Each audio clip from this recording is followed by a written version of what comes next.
Field marshal نے بدلتے security ماحول سے نمٹنے کے لیے سابق فوجیوں کی رہنمائی کو اہم قرار دے دیا۔ سپہ سالار کا سابق فوجیوں کے اعزاز میں استقبالیہ، خدمات اور قربانیوں کو خراج تحسین پیش کیا۔ فیلڈ مارشل عاصم منیر کا ملکی استحکام مضبوط بنانے میں ریٹائرڈ فوجیوں کے کردار کا بھی اعتراف۔ کہا سابق فوجیوں کا تجربہ، رہنمائی اور مسلسل وابستگی ادارے کا قیمتی اثاثہ ہے۔ سابق فوجیوں کا بھی پاک فوج کی قیادت پر مکمل اعتماد کا اظہار۔ بڑھتے سیکیورٹی چیلنجز سے نمٹنے کے لیے مسلسل حمایت کا اعادہ کیا۔ اتحاد، امن، استحکام اور خوشحالی کے لیے کردار ادا کرنے کا بھی عزم کیا۔ یوم آزادی کے موقع پر فیلڈ مارشل عاصم منیر کا پاک فوج کے سابق افسران اور جوانوں کے اعزاز میں استقبالیہ۔ تقریب میں سابق فوجیوں کی بڑی تعداد میں شرکت۔ فیلڈ مارشل سید عاصم منیر نے ملکی دفاع میں سابق فوجیوں کی خدمات اور قربانیوں کو خراج تحسین پیش کرتے ہوئے کہا کہ ملکی استحکام مضبوط بنانے میں سابق فوجیوں کا کردار قابل قدر ہے۔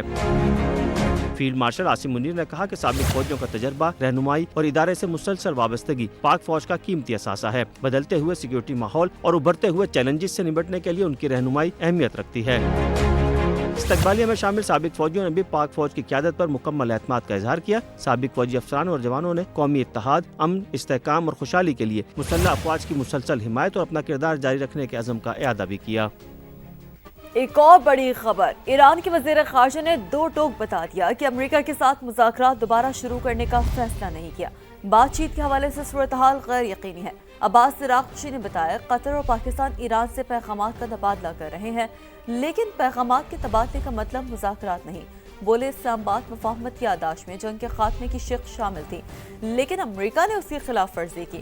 ایرانی وزیر خارجہ نے کہا کہ عمان کے ساتھ مذاکرات تکنیکی نوعیت کے ہیں، جس کے ذریعے آبنہ ہرمز سے بحری جہازوں کی آمد و رفت کے لیے سمندری راستوں کا تعین کیا جا رہا ہے۔ بولے جو راستے پہلے موجود تھے وہ اب قابل استعمال نہیں رہے، اس لیے نیا راستہ متعین کرنا ہوگا۔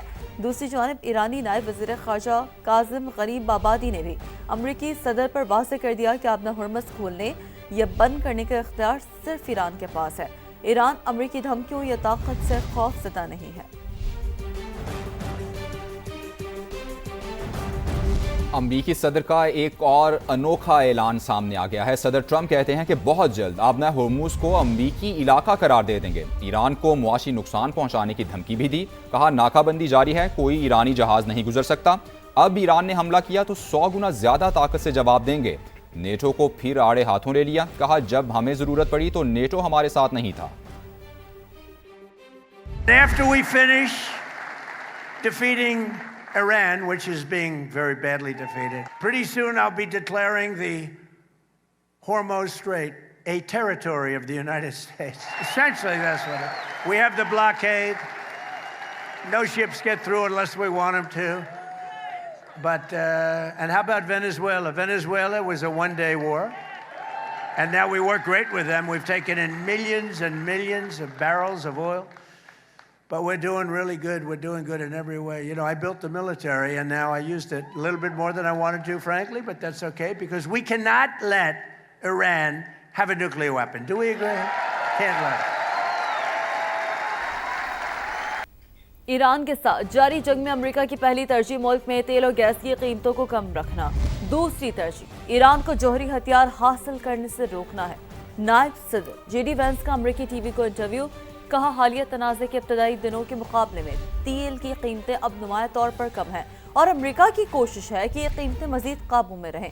امریکی نائب صدر نے کہا کہ توانائی کی قیمتوں میں اضافہ امریکی عوام و ملکی معیشت دونوں کے لیے مشکلات پیدا کر سکتا ہے، اس لیے قیمتوں کو قابو میں رکھنا واشنگٹن کی اولین ترجیح ہے۔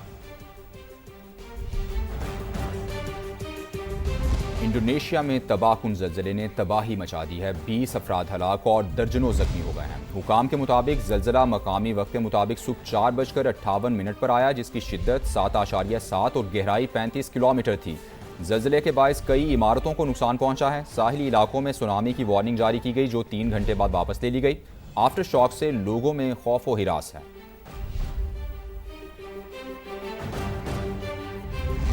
آگے بڑھتے ہم کو بتاتے ہیں کراچی کی مقامی عدالت میں میر رزاق قاتل کیس کی سماعت۔ تفتیشی افسر کی عدالت میں پیشی، عدالت سے میڈیکل اور تفتیشی رپورٹ کے لیے مہلت مانگ لی۔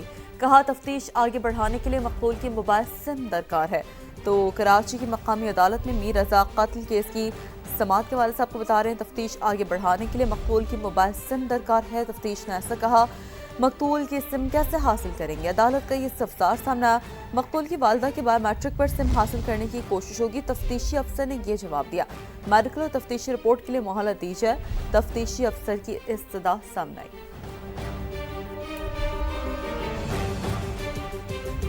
میر رضا کیس میں مقتول کے کاروباری پارٹنر محمد احمد کی درخواست ضمانت پر سماعت ہوئی. سٹی کورٹ کی مقامی عدالت نے محمد احمد کو بغیر اجازت شہر سے باہر جانے سے روک دیا ہے.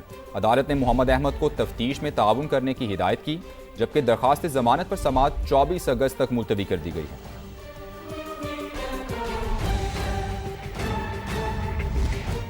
ڈرگ ڈیلر انمول اور پنکی کی بریت کے خلاف پروسیکیوشن نے فیصلہ چیلنج کرنے کی تیاری کر لی. پروسیکیوشن نے عدالتی فیصلے کی مصدقہ نقول کے حصول کے لیے سٹی کورٹ کراچی میں درخواست جمع کرا دی.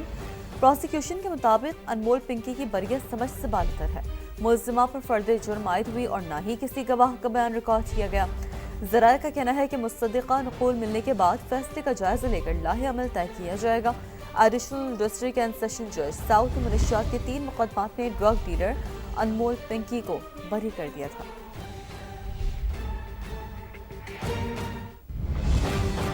اسلام آباد پولیس کے 27 تھانوں کو 14 سال بعد 30 نئی گاڑیاں فراہم کر دی گئی ہیں. وفاقی وزیر داخلہ محسن نقوی نے کہا کہ جدید پولیسنگ کے لیے وسائل کی بروقت فراہمی ضروری ہے.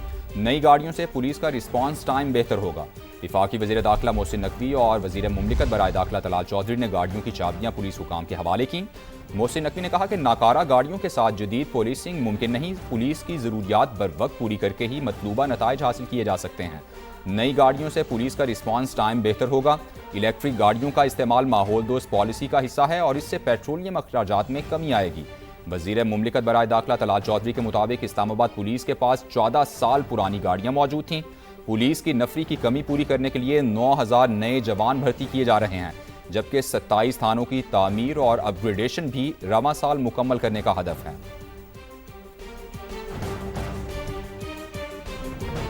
خیبر پختونخوا کے محکمہ لائف سٹاک میں 40 کروڑ روپے سے زیادہ کی بے ضابطگیوں کا انکشاف. محکمے کی 80 گاڑیاں غائب. ادویات کی خریداری میں 24 کروڑ روپے سے زیادہ کی خرد برد کی گئی. سما کے نمائندے عبد الرحمان سے مزید بات کریں گے. عبد الرحمان بتائیے. جی بالکل، محکمے کے آڈٹ رپورٹ برائے سال 2024-25 میں یہ انکشاف کیا گیا ہے کہ جو محکمے نے جو گاڑیوں کی فہرست دی تھی اس میں صرف 97 گاڑیوں کی فہرست دی گئی ہے، جبکہ محکمہ ایکسائز کے پاس جو مزید 80 گاڑیاں رجسٹر ہیں جن میں جو ہے لگژری گاڑیاں بھی شامل ہیں، ان کی تفصیل نہیں دی گئی ہے. تو یہ کہا گیا کہ اس حوالے سے خصوصی آڈٹ کرائی جائے کہ یہ گاڑیاں کتنی ہیں اور کہاں کس کے پاس ہیں. یہ بھی آڈٹ رپورٹ میں خدشہ ظاہر کیا گیا ہے کہ یہ گاڑیاں غیر مجاز افراد کے زیر استعمال ہیں، اس لیے ان کی تفصیل نہیں دی گئی. جبکہ اس کے ساتھ ساتھ ادویات کی فراہمی کے حوالے سے بھی امبیزلمنٹ کی وہ رپورٹ کی گئی ہے اور یہ کہا گیا ہے کہ 24 کروڑ روپے کی ادویات جو کہ منگوائی گئی تھی وہ اس کا ریکارڈ نہ تو مراکز صحت جو لائف سٹاک کے حوالے سے ہے اس میں موجود ہے، نہ کسی کسان کی تفصیل ہے کہ کس کو دی گئی ہے، نہ یہ تفصیل دی گئی ہے کہ آیا اس سے جو لائف سٹاک کی پیداواری صلاحیت ہے اس میں کتنا اضافہ ہوا ہے، اور نہ یہ بتایا گیا ہے کہ اس سے جانوروں کی بیماری کے حوالے سے کیا پیش رفت ہوئی ہے. اپڈیٹس کے لیے شکریہ آپ کا.